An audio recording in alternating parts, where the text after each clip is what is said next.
Hey everyone, and welcome to Let the Play Develop podcast. Today we have an interesting episode coming up for you. As you see, we got the three amigos, and Chris will be with us via text. Very interesting episode we have coming up. We're gonna go ahead and even swap things up. We're starting off with our draft of NFL, the most likable NFL players. So this is current only.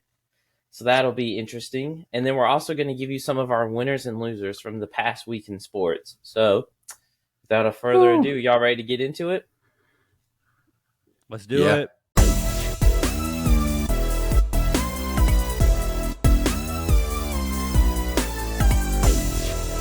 All right, so we're going to go ahead and start with Seth's pick, then Nate, then myself, and then Chris. And we'll let you know what Chris says because obviously you don't see his face. So, Seth, you go ahead and kick us off. With my first pick, I am taking the Pledge Helper, a.k.a. Joe Burrow. Okay. Like a villain, I guess. He kind of has a villain edge to him. I'm having every single woman in America on my side. NFL fan. Every single woman in America is going to be on my side. I think that there is another player that is rivaling him for the women, but right now I think you got the slight edge. I am ready for this pick. I really wanted this one. I am going with running back for the New Orleans Saints, Jamal Williams. One of the most likable NFL players. His talks about Pokemon and whatever they posted when he played for the Lions, they were great videos. Just happy-go-lucky. I picked Jamal here. Nah, he was going to be my second. Good. He was going to be my second really good pick. I was going to introduce him as first White Kage, leader of the hidden village of the deem. Bro, it's just a treasure. That's a good one. I ain't mad at that at all. So I'm kind of torn because I've been really thinking between two players, but I'm gonna go ahead with the guy that I genuinely think has no haters. I could be wrong, but I don't know anyone who hates this guy. So I'm going to go with the safe pick and go with Christian McCaffrey, number one overall. Or for my first pick, I should say, not number one. That's a good pick. I had him on my list. He was sitting around number 4. But my list isn't necessarily in order. He was actually very low on my list, so I'm okay with that. Wow. Bro, you're tripping. I don't think there's a running back in the league. Okay, other than Jamal Williams, because everyone loves that guy. But I don't know. I don't know if Christian McCaffrey has anyone else. We got a first pick in from Chris. Dun dun dun dun dun dun dun. Dang it, Chris! That was going to be my next pick. Oh, he won't make it back to you at all. All right. Wait, Chris has made a selection. No, after Jamal Williams. Chris has made a selection. Why is he texting us multiple? He thinks it's a snake draft. Yeah. At 1, he has Travis Kelce. A draft of likable player has to include Travis Kelce. He's maybe the most fun player here. He's an all-time great at his position. He's fun to root for, hard to root against. The dynamic between him and his brother has always been a special matchup. He's easily one of the top guys on the list. And at number 2, he said Patrick Mahomes II. Duh. I do think that people like him. People don't like his family at all. Oh, Patrick Mahomes, yeah. I think Travis Kelce's the standout out of those two because I think people might be tired of seeing Patrick Mahomes win because he hasn't been in the league as long and it just had immediate success. Whereas Travis Kelce's been in the league a long time, is now getting the success. I like the Travis Kelce pick a lot though. Well, that brings us to the second round. Well, we already kicked the start. Yeah, back to me. So, I was thinking, and I thought about a player, but I'm going to go ahead and take a player that really shot up the boards last year. And I have seen his popularity with the women in particular skyrocket. So I'm going with Jalen Hurts.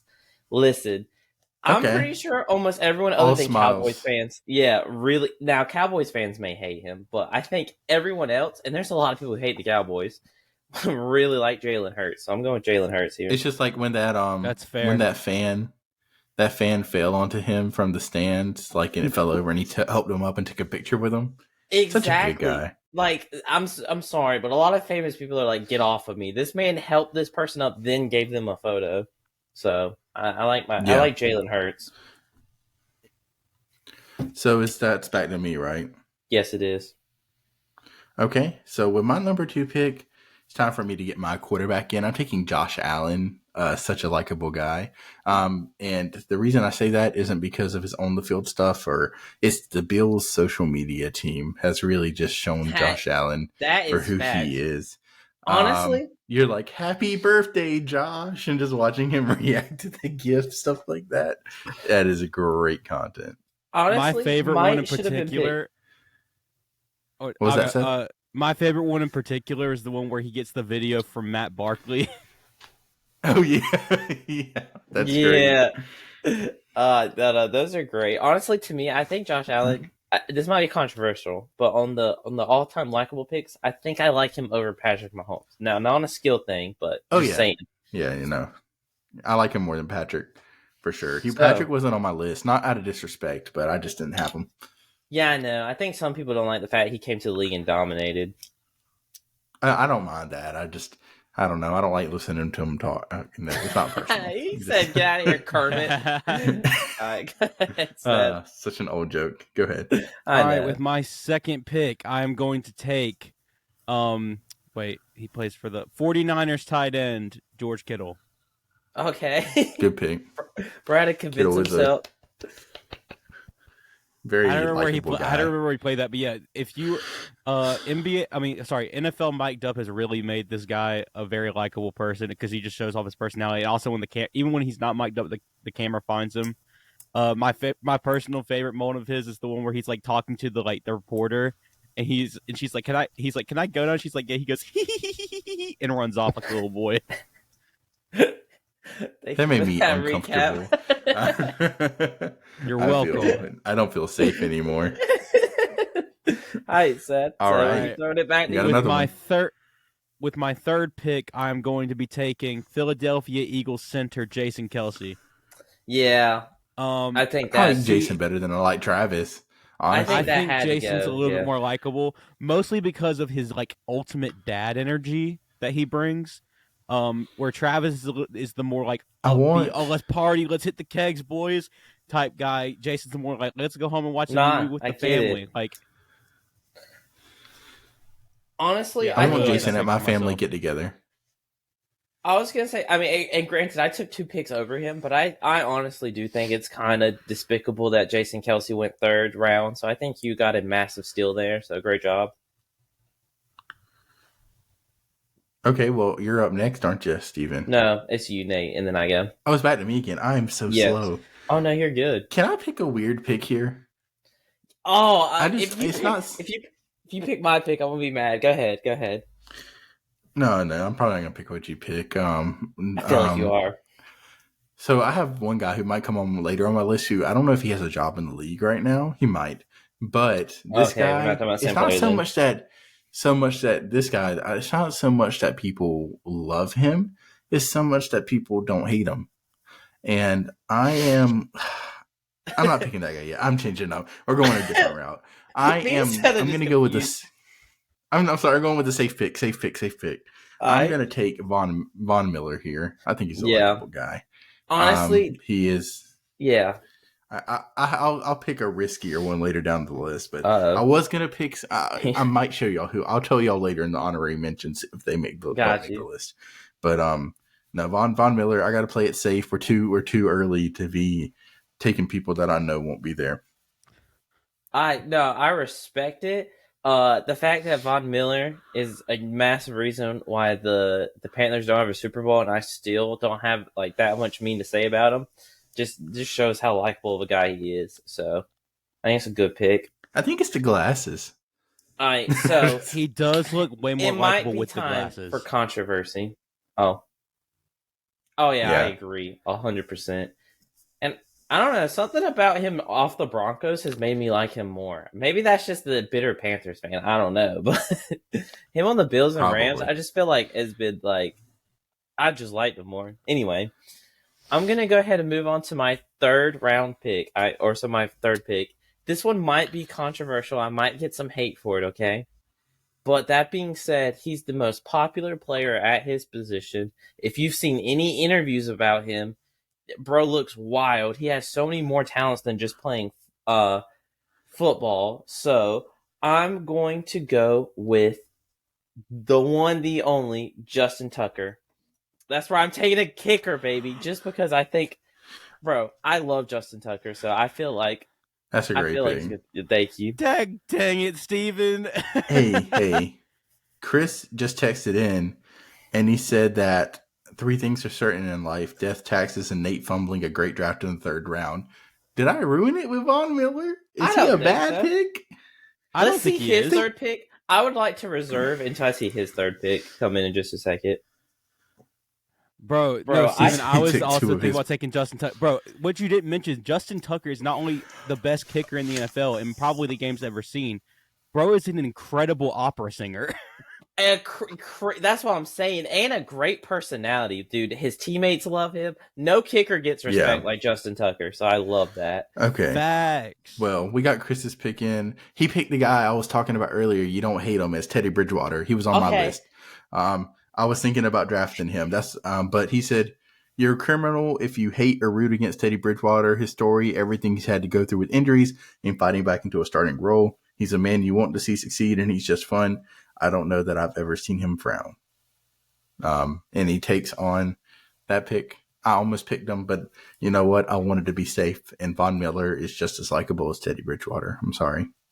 I mean, but anyway, I don't disagree. But his 4th pick was Tyrann Mathieu, the Honey Badger, who has been a fan favorite for a number of franchises since his dominant days at LSU. Mathieu is such a fun, friendly guy with an amazing, undeniable talent, which makes him easy to root for. And Chris, your L on this take is not mentioning his overcoming injuries as well.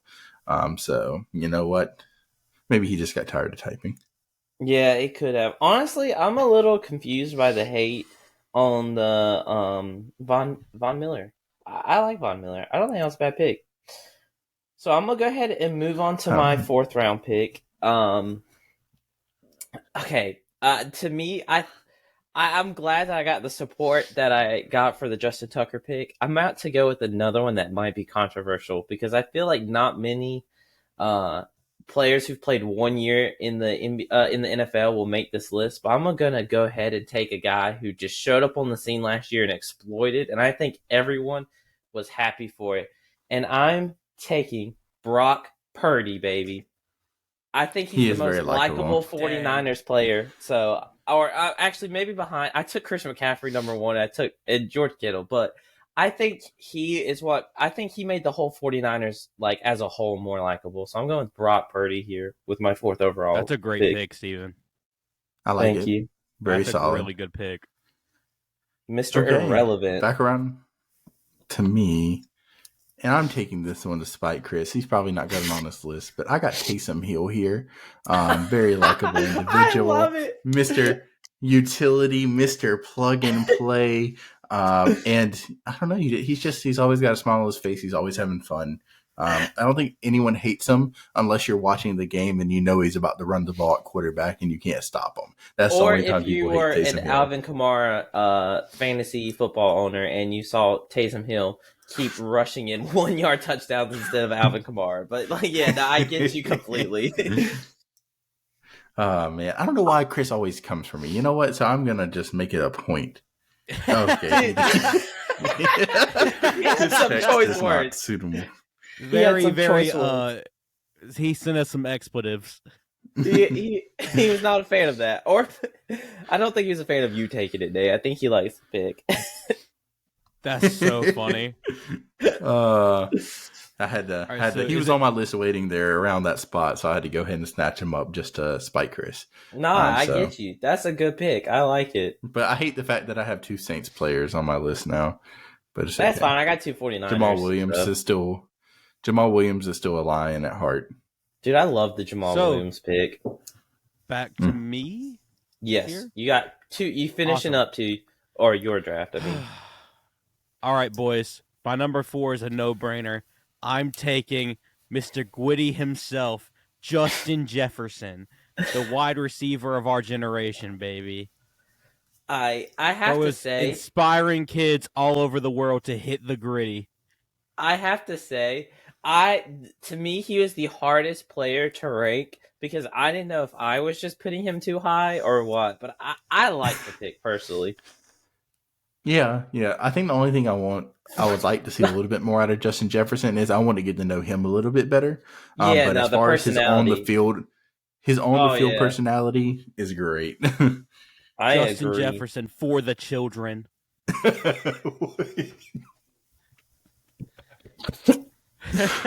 Okay. If you don't make that a clip. Let's go ahead and go with the fifth pick. And with my fifth and final pick, I am taking Dolphins defensive lineman Christian Wilkins. I like Christian Wilkins. I wouldn't have had him on my list. I wouldn't even thought of him, but I like him. This is pick. He has maybe one of my favorite mic'd up moments of all time. He's talking trash. I forgot who it was. He's talking trash to some offensive lineman from a team, and the offensive lineman was like, "I'm gonna push you into the ground." And he's like, "No, you will not scare me." he sounds just like a little kid. Yeah, you know what I'm talking about? Yeah. Chris, let the record show Chris is upset in the group chat right now that we're in. All right, so we're back to you, Nate. I'm going to do something unprecedented. I'm going to tell you who my pick would have been here, and then I'm taking another Spike Chris pick. I love it. My pick here would have been a little off the wall. It was going to be Rodrigo Blankenship, because he's just a likable kicker. You root for the guy. I don't know what it is.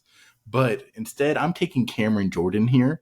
He is such a fun on the field player. I actually knew that. Was the next one. Bro, that's so funny.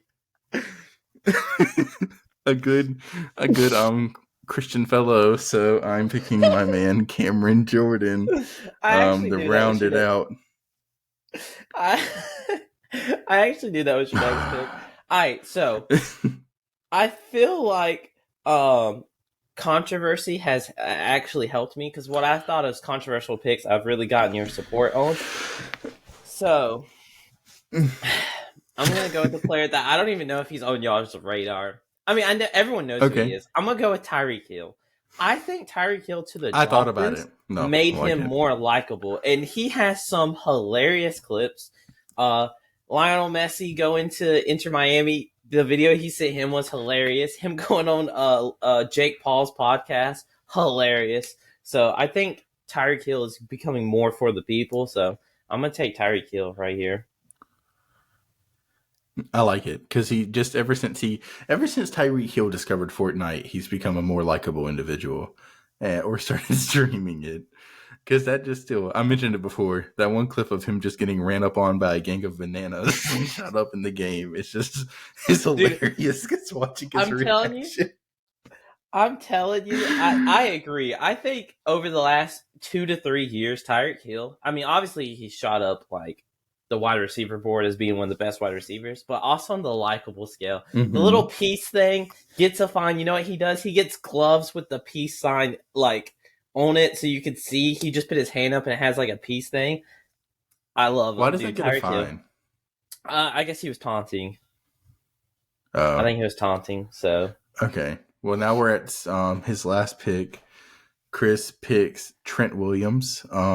He said, simply my favorite tackle in the NFL. He's dominant. He's fun. He giggles while stuffing defenders. He talks a ton of lip, but he backs all of it too. I don't know anyone who dislikes Trent that isn't just a straight up hater of the Niners. I mean, Chris also said, I want to add my qualifications for this last, for this list. To me, the two biggest qualifications for this list are a player who's undeniably objectively great at their position. We never said that. B, either doesn't talk smack to the media or does talk back at it and backs it every time. Also, being involved in the fewest amount of scandals or arrests is a great qualifier too.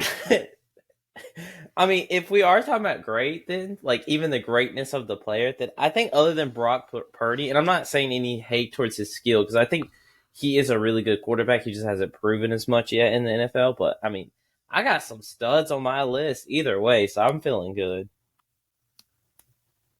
I really like my list. Hear me out.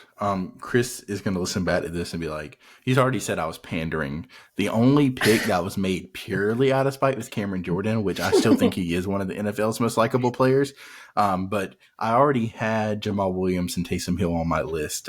So they were going to go where they went. But Cameron Jordan, just icing on the cake.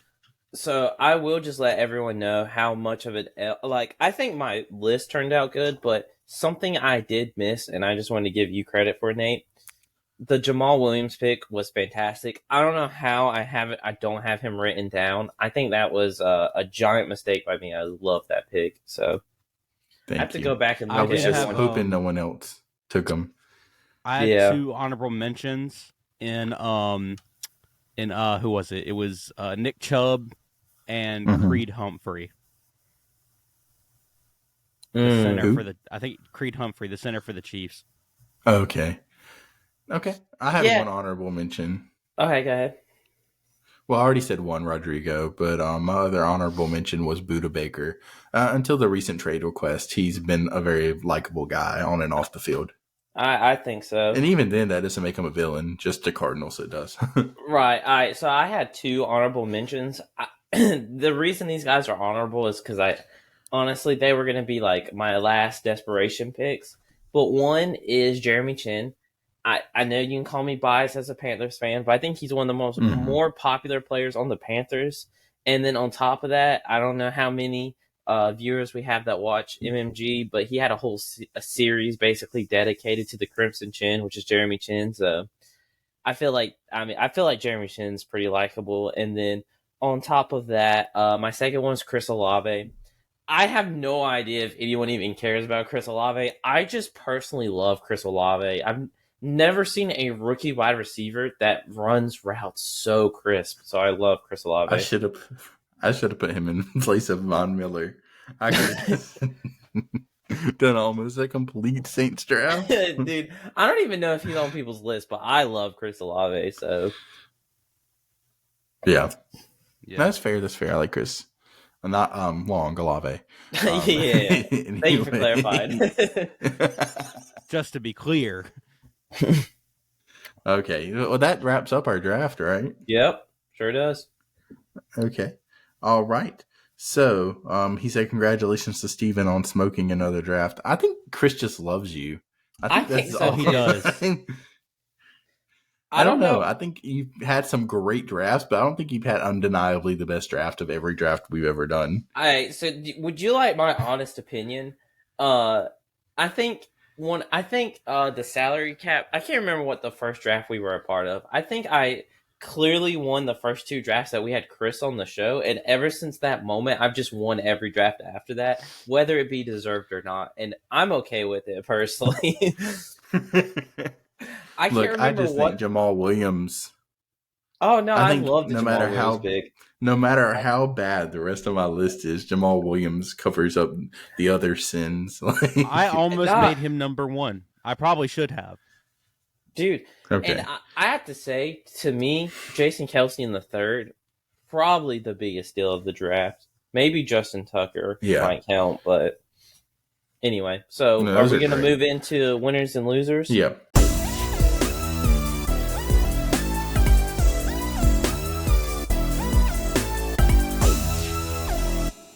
All right, so who wants to go first? Winners and losers.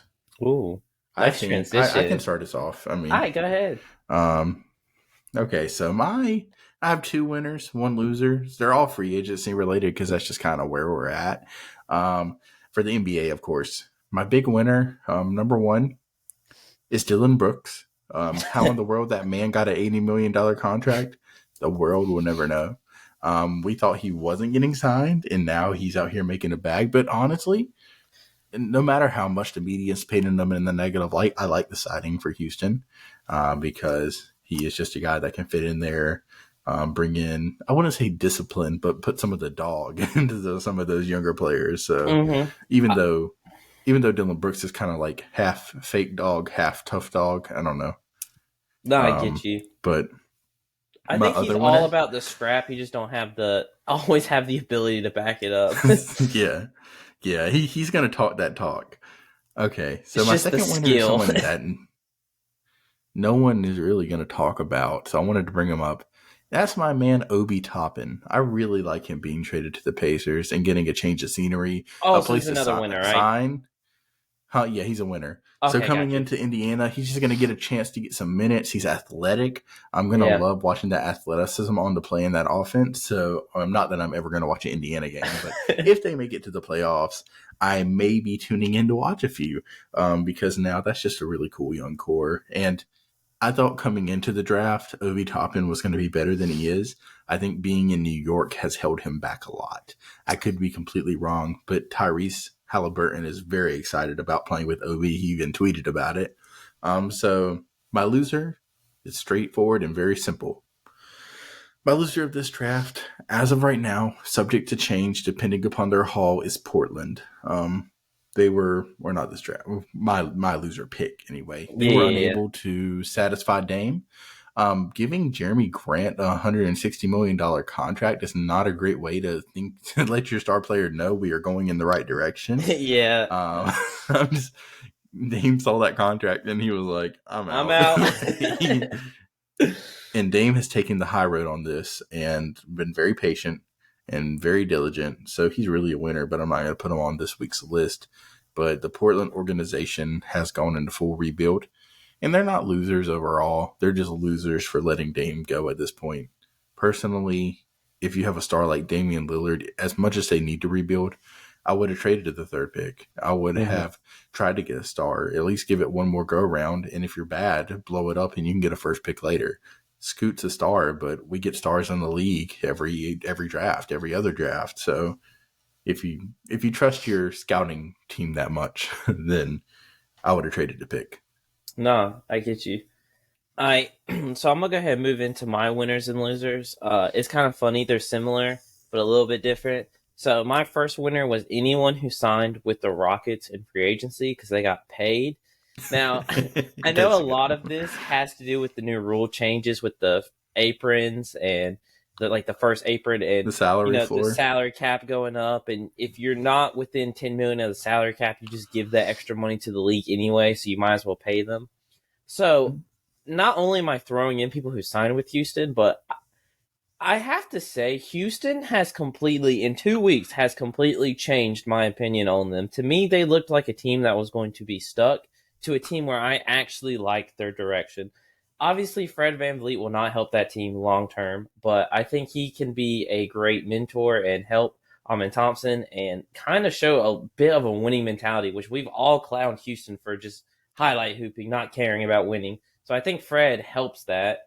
Dylan Brooks can help them. Hey, y'all actually have to play defense. I'm sure he will chew into them. So, I have to say, listen, it is undeniable if you watch anything other than just exactly what the media will try and tell you or what people who are not connected to NBA, if you actually listen to people who are connected to the NBA, they will all tell you Dylan Brooks was made to be the scapegoat of Memphis so they could get by with, not blaming Ja and not blaming the roster they had. But realistically, yes, there was so much more than just Dylan Brooks that went wrong in Memphis. So I kind of like what Houston's done. We'll have to see the final product in about 2 years because I think, again, anyone that's connected to the NBA will tell you that Fred VanVleet is signed that contract with intentions of not being there 3 years. I have actually heard that he will probably be there a year or two and then get traded. So we'll have to wait and see. But I kind of like what Houston's done. It sounds crazy. They had to spend money. I kind of like it. So that's my winners. I have 2 losers. The first one's the Trailblazers. I won't even go into context since Nate did that. But they basically is the Jeremy Grant situation because as soon as they decide to give that man a bag, Dame said, I'm out. And then they're stuck giving him that bag. A role player? Yeah, so that one's, I don't even need to say that. To me, the other big loser is the Hawks. I think they have shot themselves in the foot. They went from a young team that looked like they had tons of upside to trading John Collins for a second round pick, just doing salary dumps. So their team they did a salary dump because they're like, we're gonna have to pay Onyeka Okongwu, we're gonna have to pay Trey Murray. So like I don't see how they get better, to be honest. Their best bet is probably to suck one year and to get a really good player again, because to me they look like they might be stuck in the last playoff spot playing territory for a while, and that is not where you want to be. So that's my second loser. Meanwhile, Utah is on the way up. Yeah. You saw that Utah almost traded for Porzingis, but he didn't want to opt into his contract to go to Utah. They offered a better package. Can you imagine Porzingis and Markkanen? Dude, and I think disgusting. I honestly think when the Cavs played Lauri Markkanen at small forward, I think he liked it, and so I almost think that's why they were looking for another big man so they can move Lauri Markkanen to small forward when he comes back. Markkanen, Porzingis, and Kessler. It's crazy. That's I've run so that much hype. Jesus Christ. All right, so on to Seth. All right, what about you, Seth? Do you have anyone? If you don't, it's cool. My winners and losers. This week my winners are kind of the opposite of what y'all said. I think the winners are Jeremy Grant and Fred VanVleet in this situation. No, that's fair. They caught a bag. Yeah. When should they have? Probably not as much as they got. My losers, on the other hand, are, like y'all said, the Trailblazers, but y'all have already beat the dead horse on that one. So I'm going to go any single guard on either of the Rockets or the Thunder's roster. The Rockets now have Amen Thompson, Jalen Green, Fred VanVleet, and still have Kevin Porter Jr. Yeah, he's and they're still gone, trying to go after either James Harden or Kyrie Irving. Why? Kyrie signed. Yeah, I heard that they're trying to go. They're trying to trade for him if they can't, though. If they can't get James Harden. And then also on top of that, they just traded Kenyon Martin Jr. Yeah, what? You don't have any other wings except for Tari Eason. And then the Thunder, they already have Kassan Wallace, Shai Gilgeous-Alexander, Josh Giddey. They just traded for Victor Oladipo for some reason. And then they also just signed like a freaking like star point guard from the EuroLeague. I don't get what they're doing when they don't need guards. They need forwards. It's fair. In my opinion, anyway. Talent. Yeah, I guess so. I mean, they already have 13 freaking first-round picks in the next 3 years. They don't need to stockpile talent right now. I mean, he's not wrong about that part. I don't know. But can I add one more winner? Sure. Go for it. I'm adding the Washington Wizards, not for turning the franchise around, but for creating what is going to be, in a tanking season, very entertaining basketball. Can you imagine Jordan Poole and Kyle Kuzma on the court together? The wild things that are going to happen, whether good or bad, that is going to be must-see. I have to say, one thing that I don't think is getting talked about enough for the Wizards, I'm not saying they're a winner. I don't want to, but I get what you're saying. For a tanking team, I do like what they've done, but I am very curious to see Tyus Jones as a starting point guard. He has been telling Memphis he is starting caliber. He has the best assist to turnover ratio. Like you said, this might be crazy, but the Wizards may have a entertaining losing style of basketball. I'm just saying they might actually be entertaining while losing. So, well, the thing for me with Kuzma and Poole is they're just I'm gonna throw up the shot type of guys. Yeah, and watching that is just gonna be fun. Oh, go ahead. I was gonna say this after. I was gonna say I was worried when I was like, "Oh, they're tanking. Okay, well, we need to do this. Like, it's a good move." But to actually see a team now where it's like, I want to watch these games. So I wasn't expecting that. No, I get you. Now, this is just worth noting that I know Jordan Poole is the guy that gets clowned on. He shows up whenever the baddies are front court. Well, do you know who one of the more vocal Washington Wizards supporter is? Who? This may get cut out, but Mia Khalifa. So I'm just very curious to see how Jordan Poole and her interact, if they interact at all.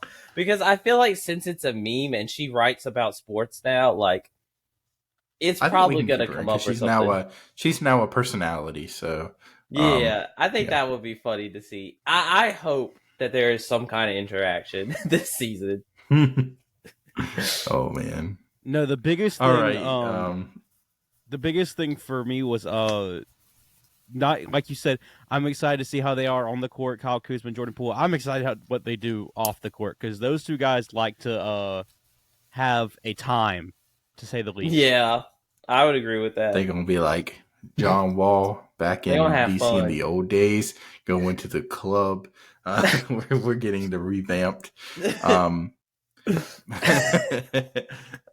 I've now successfully made this to Washington Wizards podcast. Yeah. Thank you for joining. Thank you for watching Locked On Wizards. We'll see you next time. Oh, gosh. Okay. Anyone else have anything else to add this week? Anything? Any thoughts? Any prayers?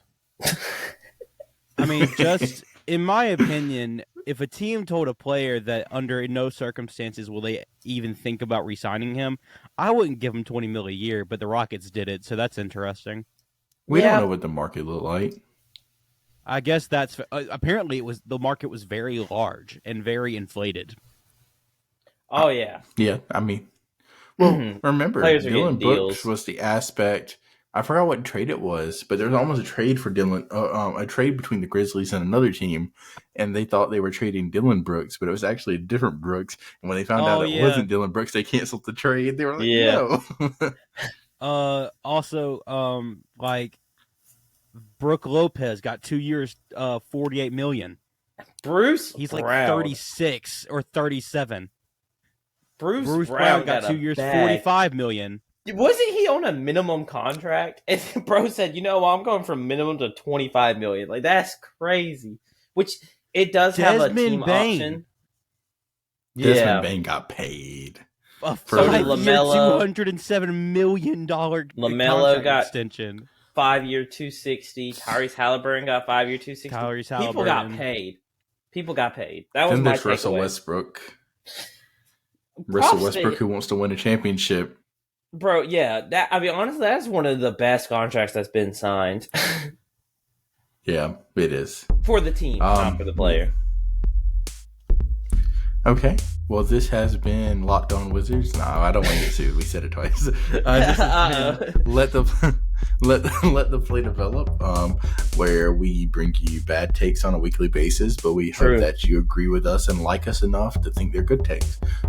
We will see you next week, and thank you for joining us. Follow us, please. Our lives depend on it. Bye.